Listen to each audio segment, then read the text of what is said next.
Stock మార్కెట్లో invest చేసి మీ డబ్బులు డబుల్ చేసుకోవాలనుకుంటున్నారా? విజయవాడలో జరిగే సుందరరామిరెడ్డి గారి లైవ్ సెమినార్ కి అటెండ్ అవ్వండి. నమస్కారం అలగిరి రవీంద్రనాథ్ గారు. నమస్తే అండి సిరి గారు.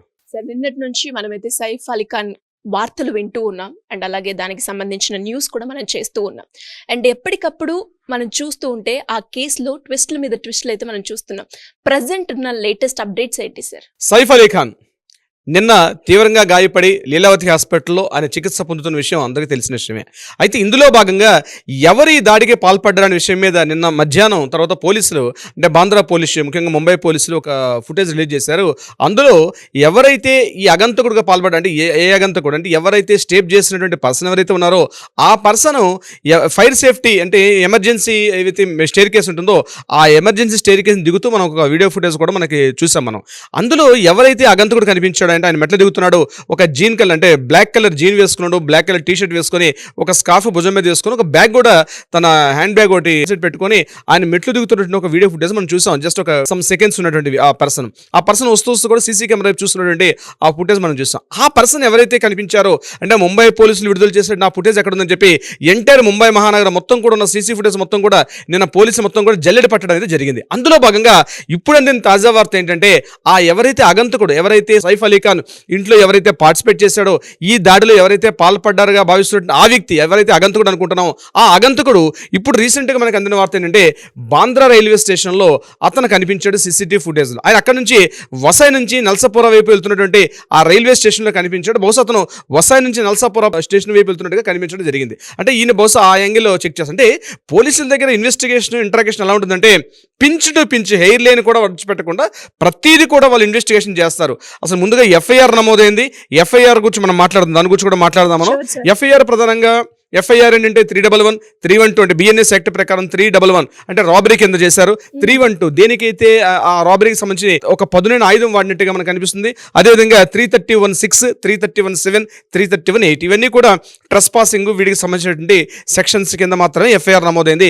ఎవరైతే ఆ ఇంట్లో పనిచేస్తున్నటువంటి పని మనిషి అంటే హోమ్ టేకర్ ఎవరైతే ఉన్నారో ఫిలిప్ అని చెప్పి ఆ ఇంట్లో ఉన్నటువంటి పని మనిషి ఇచ్చేటువంటి వాంగ్మూలాన్ని ఆధారం తీసుకొని, అంటే ఆ సెంటెన్స్ ఆధారంగా తీసుకొని ఎఫ్ఐఆర్ని నమోదు చేశారు సైఫ్ అలీ ఖాన్ ఇంట్లో జరిగినటువంటి సంఘటన మీద. ఇప్పుడు ఆయన లీలావతి హాస్పిటల్లో కూడా ఆయన చికిత్స పొందుతున్నారు. అయితే అందరికీ క్యూరియస్ ఏంటంటే ముంబై అంటేనే అందరికీ హడల్. యాక్చువల్గా ఇదేదో ఎవరో తెలియకుండా అగంతకుడు వచ్చాడు, ఇంట్లో రాబరీకి వచ్చాడు, రాబరీకి ప్రయత్నం చేశారంటే ప్రజలెవరు కూడా దీన్ని అంత తొందరగా డైజెస్ట్ చేసుకోవట్లేదు. ఎందుకంటే ముంబై మహానగరం అంటేనే అండడానికి బాగా ప్రసిద్ధి పొందింది. అంటే మాఫియాడానికి అండడానికి బాగా ప్రసిద్ధి, అంటే బాగా ఫెమిలియర్ ఉన్నటువంటి టౌన్ అది. ముఖ్యంగా పొలిటీషియన్స్ కావచ్చు, బిజినెస్ మెన్స్ కావచ్చు, ముఖ్యంగా సినిమా యాక్టర్స్ వీళ్ళ మీద దారుణంగా దాడులు జరిగిన సంఘటనలు ఉన్నాయి. రీసెంట్గా సల్మాన్ ఖాన్ పైన కూడా ఇప్పుడు బిష్ణోయ్ చేసినటువంటి ఆయన యొక్క ముఠా సభ్యులందరూ కూడా బిష్ణోయ్ చేసినట్టుగా కూడా తెలిసింది.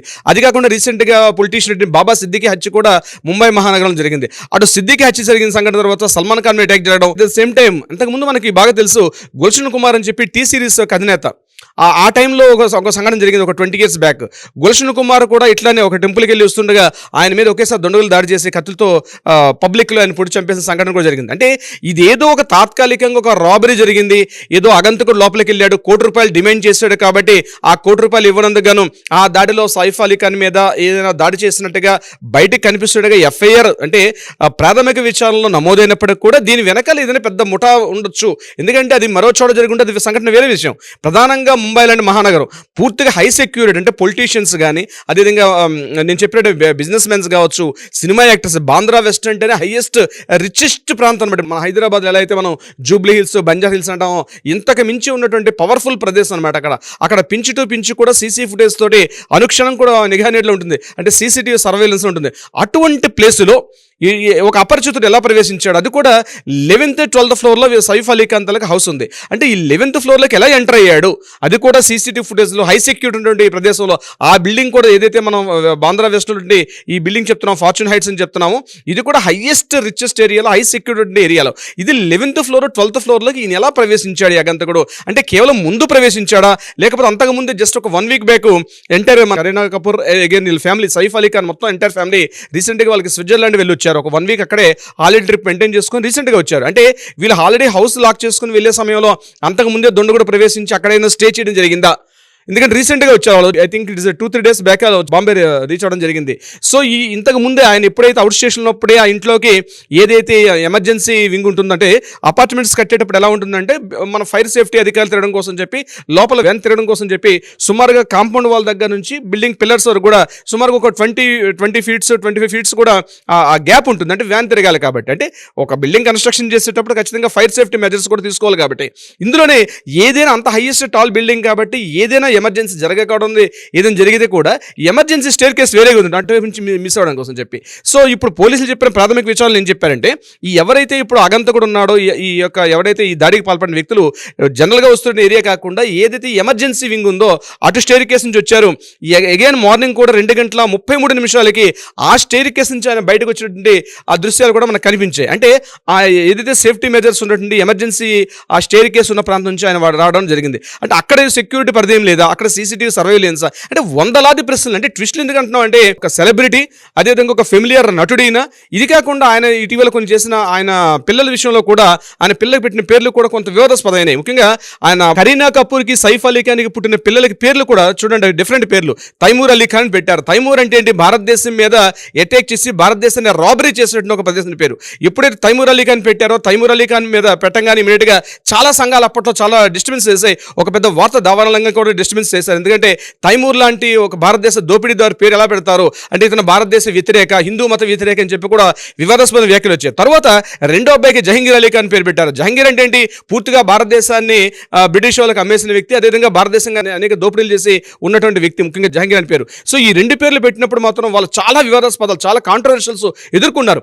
ఎంటైర్ దేశవ్యాప్తంగా అనేక చర్చలు జరిగినాయి. అనేక అప్పటి సోషల్ మీడియా ప్రచారం లేదు కాబట్టి సోషల్ మీడియా రాలేదు, కానీ ఆ టైంలో చాలా కాంట్రవర్షియల్ ఎదుర్కొన్నారు, ముఖ్యంగా సైఫ్ అలీ ఖాన్. అయినప్పటికీ కూడా వాళ్ళు వాటన్నింటిని పక్కన పెట్టి ఆ పేర్లు కూడా పెట్టడం జరిగింది. అంటే ఇది ఒక కుట్రకోణం ఉందా ప్రధానంగా? ఎందుకంటే సైఫ్ అలీ ఖాన్ గారి మీద యాక్చువల్గా ఆయన కామన్ ఏదో నటుడిగా వచ్చి ఉన్నటువంటి పర్సన్ కాదు. ఆయన ప్రధానంగా ఒక నవాబ్గిరి ఉంటున్న ప్రాంతం, అంటే హర్యానాలో ఆయనకంటూ కొన్ని ప్యాలెస్ సుమారుగా 3,000 కోట్ల పైబడి ఆస్తులు ఉన్నటువంటి ఒక రాజవంశిక కుటుంబీకుడు ఆయన. పటౌడి రాజవంశానికి ఆయన ఏకైక వారసుడు ప్రెసెంట్ ఉన్న వాటిలో.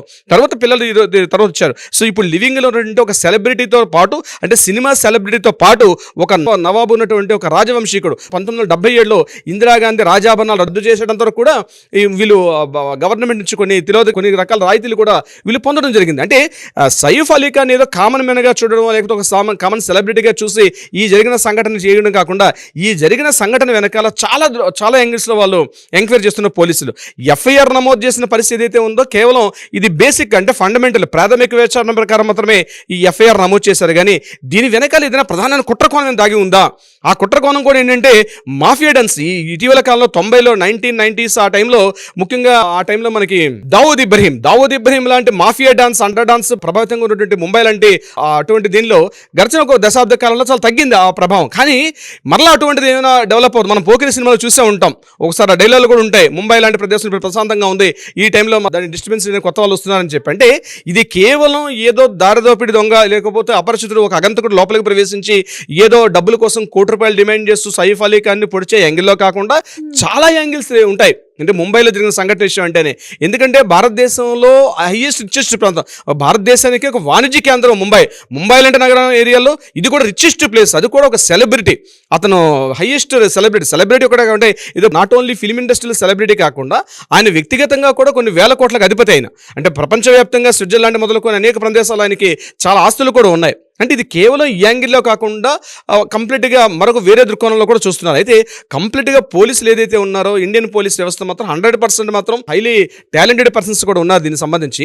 అది ఏమి జరిగింది, ఈ అగంతకుడు దొరుకుతుంది డెఫినెట్గా. నేను కూడా విత్ ఇన్ కపుల్ ఆఫ్ డేస్లో, కపుల్ ఆఫ్ అవర్స్లో అగంతకుడే దొరికేస్తాడు ఖచ్చితంగా. ఆయన ఎక్కడ దాక్కున్నా, అంటే ఎంత మూల నక్కున్నా సరే ఖచ్చితంగా బయటకే తీసుకొస్తారు పోలీసులు. కానీ దీన్ని అనుకునే యాంగిల్ తీసుకెళ్తారా, మీడియాలోకి వస్తుందా, అసలు దీని వెనకాల కుట్రకోణం ఉందా అనే విషయం మీద కూడా పోలీసులు ఇంటరాగేషన్ అయితే చేస్తారు. అయితే ఏదేమైనప్పటికీ ఫైనల్గా మనం చెప్పుకునేది ఏంటంటే, ఏదైతే ఈ సంఘటన జరిగిందో, ఎస్పెషల్లీ ఈ ₹1 డిమాండ్ చేశాడని చెప్పి ఆమె ఏవైతే ఇంట్లో ఆ పని మనిషి ఇచ్చిన FIR రిపోర్ట్ ప్రకారం చెప్పడం ఏంటంటే ₹1 డిమాండ్ చేశారని చెప్పి. ₹1 డిమాండ్ చేసినప్పుడు ₹1 ఇవ్వకపోతే ఆయన ఇమీడియట్ గా అటాక్ చేశారు సైఫ్ అలీ ఖాన్ మీద. ఆ దాడిలో, ఇరువురు దాడిలో ఆయనకి దెబ్బలు తేలి, నాకు కూడా దెబ్బలు తేలని చెప్పి ఆమె కూడా చూపించింది.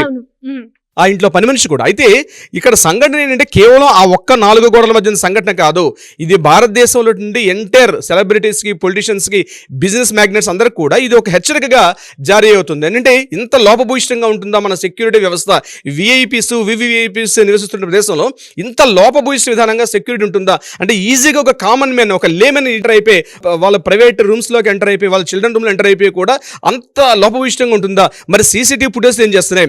ముంబై మహానగరం లాంటి ఏరియాలో 24/7 హైలీ సెక్యూరిటీ పెట్రోలింగ్ నడుస్తూ ఉంటుంది. అంటే పోలీసుల కంట కూడా కనబడకుండా పనిచేస్తారా, లేకపోతే అక్కడ వర్కర్స్ పనిచేస్తారా? దీని వెనకాల నిజంగానే వైష్ణవితాల గ్యాంగ్ ఉందా? ఇన్ని యాంగిల్స్లో అక్కడ పోలీసులు ఎంక్వైరీ చేసే పనులు అయితే ఉన్నారు కంప్లీట్గా. అయితే ఏదేమైనప్పటికీ కూడా ఇప్పుడు మనం దొరికిన అప్డేట్ ఇన్ఫర్మేషన్ ప్రకారం ఏదైతే బాంద్రా రైల్వే స్టేషన్లో అగంతకుడు తాలూకా చిన్న చిన్న ఇమేజెస్ మనకు కనిపించే, ఏదైతే నిన్న సీసీటీవీలో నిన్న పోలీసులు రిలీజ్ చేసినటువంటి ఆ ఫుటేజ్లో ఉన్నటువంటి ఆ అగంతకుడు ఇప్పుడు మరలా బాంద్రా రైల్వే స్టేషన్లో కనిపించడం వెరీ ఇంట్రెస్టింగ్. అతను వసైట్ నల్సంపుర ఏరియాకి వెళ్తున్నట్టుగా ప్రయాణిస్తున్నట్టు కనిపిస్తుంది. కాబట్టి ఇంకోటి ఏంటంటే రైల్వే స్టేషన్స్ బయట ఆటో డ్రైవర్స్ గాను ప్రతి బస్ స్టాప్లో ఉన్న ప్రతి ఆటో డ్రైవర్ను కూడా పోలీసు ఇంట్రాగేషన్ చేస్తున్నారు ఈ అగంతకుడు తాలూకా ఫుటేజ్ సంబంధించి. ఏదేమైనప్పటికీ కూడా అగంతకుడు మరలా మనకి ఇమీడియట్గా రిలీవ్, అంటే అతను ఎక్కడో ఈ యొక్క సంఘటన జరిగిన తర్వాత అగంతకుడు బయటికి పారిపోలేదు. బాంద్రా రైల్వే స్టేషన్లో ఈ ఫుటేజ్ కనిపించడం మాత్రం రియల్లీ ఇట్స్ ఇంట్రెస్టింగ్. బట్ ఏదేమైనప్పటికీ కూడా ఇవాళ సాయంత్రం వరకు కొంత అప్డేట్ అయితే వచ్చే ప్రయత్నం అయితే జరుగుతుంది. దీని మీద ఫర్దర్ అప్డేట్ అంది నెక్స్ట్ ఎపిసోడ్లో మనం చేద్దాం. డెఫినెట్గా సార్. అండ్ గ్రేట్ ఇన్ఫర్మేషన్ మీరు అన్నట్టుగానే ఇంకా ఫర్దర్గా దీని మీద వచ్చే అప్డేట్స్ ఖచ్చితంగా మనం చేద్దాం. Thank you so much. Thank you so much Siri గారు.